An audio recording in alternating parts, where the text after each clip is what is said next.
மாணவர்கள் அனைவருக்கும் வணக்கம். வகுப்பு 4ஆம் வகுப்பு, பாடம் தமிழ்.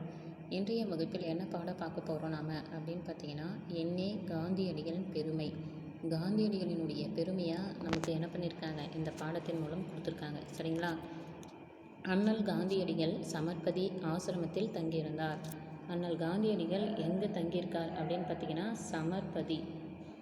சமர்பதி ஆசிரமத்தில் தங்கியிருந்தார்.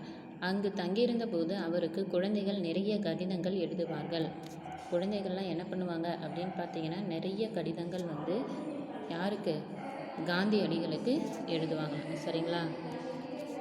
குழந்தைகள் தானே என்று காந்தியடிகள் பதில் கடிதம் எழுதாமல் இருக்க மாட்டார்.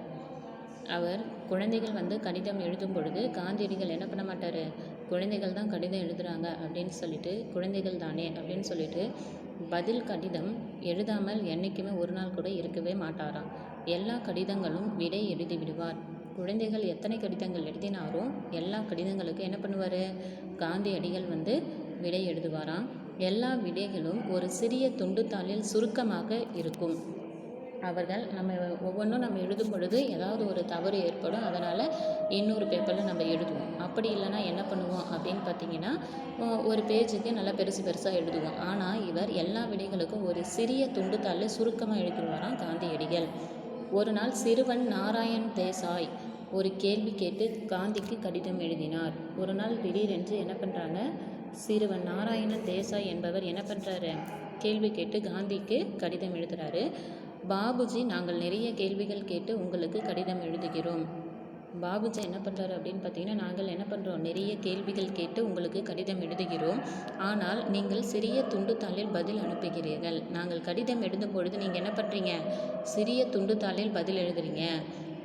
அது ஏன் அந்த மாதிரி நீங்கள் சிறிய துண்டுத்தாளில் பதில் எழுதுகிறீங்கன்னு சொல்லிட்டு கேட்குறாங்க. உடனே மேலும் பகவத்கீதையில் அர்ஜுனன் சின்ன கேள்வி கேட்டால் கூட அதற்கு பகவான் கிருஷ்ணன் பெரிதாக பதில் சொல்கிறார். ஆனால் உங்கள் பதில் மட்டும் சிறியதாக இருக்கிறது என்று கேட்டிருந்தான் நாராயணன் தேசாய். நாராயணன் தேசாய் என்பவன் ஒரு கேள்வி கேட்குறான். அதுக்கு சின்ன ஒரு துண்டுத்தாளில் பதில் எழுதுகிறாரு காந்தி. அதுக்கு என்ன பதில் சொல்கிறாங்கன்னா, பகவத்கீதையில் அர்ஜுனன் சின்ன கேள்வி கேட்டால் கூட பகவான் கிருஷ்ணன் என்ன பண்ணுறாரு, ஒரு பெரியதாக பதில் சொல்கிறாரு. ஆனால் நீங்கள் மட்டும், உங்களுடைய பதில் மட்டும் சிறியதாக இருக்கின்றது அப்படின்னு சொல்லிட்டு நாராயணன் தேசாய் கேட்குறாரு. சரியா? காந்தியிடம் சிறுவன் கேட்ட கேள்வி ஆசிரமம் முழுவதும் பரவியது.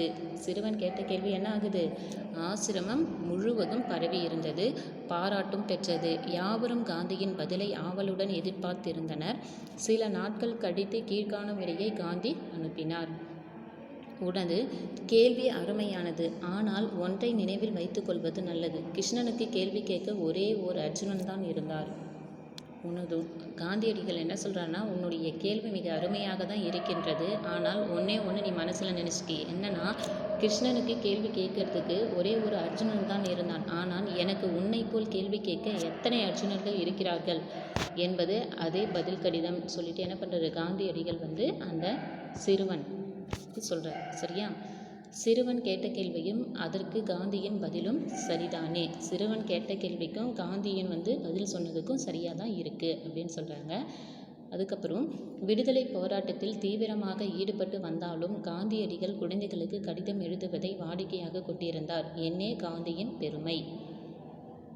எவ்வளவு போராட்டம், அதாவது எவ்வளவு விடுதலை போராட்டங்கள் இருந்தாலும், தீவிரமாக ஈடுபட்டாலும் வந்தாலும் சரி, எல்லா போராட்டத்திலும் அதை கடந்து என்ன பண்ணுறாரு, காந்தியடிகள் குழந்தைகளுக்கு கடிதம் எழுதுவதில் ஒரு வாடிக்கையாகவே கொண்டிருக்கிறார். சரிங்களா? காந்தியடிகள் குழந்தைகள் மீது எந்த அளவிற்கு பற்று உடையவர்களாக இருக்கின்றார் என்பது இந்த படத்தின் மூலம் நமக்கு தெரியும். சரியா? அதுதான் என்னே காந்தியடிகளினுடைய பெருமை அப்படின்னு சொல்லிட்டு காந்தியடிகளினுடைய பெருமையை பற்றி இந்த பாடத்தின் மூலமாக நமக்கு கொடுத்துருக்காங்க. சரிங்களா?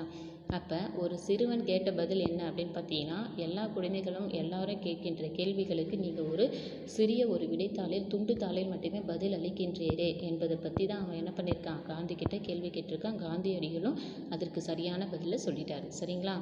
அதுக்கப்புறம் பார்த்தீங்கன்னா, பாட புத்தகத்தில் பொருள் கூறுக கொடுத்துருக்காங்க. சமர்பதி ஆசிரமம் குஜராத் மாநிலத்தில் உள்ளது. வாடிக்கை, தொடர்ந்து நடைபெறும் செயல் வழக்கம். பகவத்கீதை, கிருஷ்ணர் அர்ஜுனனுக்கு அருளிய உபதேசம். கோடிட்ட இடங்கள். அதுக்கப்புறம் காந்தியடிகள் டேஷ் தங்கியிருந்தார். எங்கே தங்கியிருந்தார்? சமர்பதி ஆசிரமத்தில் தங்கியிருந்தார். நாராயணன் தேசாய் ஒரு டேஷ் கேட்டு கடிதம் எழுதினார். கேள்வி கேட்டு கடிதம் எழுதினார். உன்னை போல் கேள்வி கேட்க பல டேஷ் இருக்கிறார்கள், அர்ஜுனர்கள் இருக்கிறார்கள். அதுக்கப்புறம் பார்த்தீங்கன்னா கொஸ்டின் ஆன்சர் கொடுத்துருக்காங்க. எத்தனை கொஸ்டின் ஆன்சர்? காந்தியடிகள் எங்கு தங்கியிருந்தார்? சிறுவன் நாராயணன் தேசாய் எழுப்பிய வினா யாது? நாராயணன் தேசாய்க்கு காந்தியடிகள் எழுதிய விடையாது? இப்படின்னு ஒவ்வொன்றுத்துக்கும் கொஸ்டின் ஆன்சர் நமக்கு கொடுத்துருக்காங்க. எல்லா கொஸ்டின் ஆன்சருக்கும் 4 கொஸ்டின் ஆன்சருக்கும் உங்களுக்கு பதில் வந்து இந்த பாடத்தின் மூலமாக உங்களுக்கு குறிச்சிருக்கேன். இதை ஃபேர் ஒர்க் நோட்டில் நீங்கள் எழுதிக்கணும். சரிங்களா? நன்றிப்பா.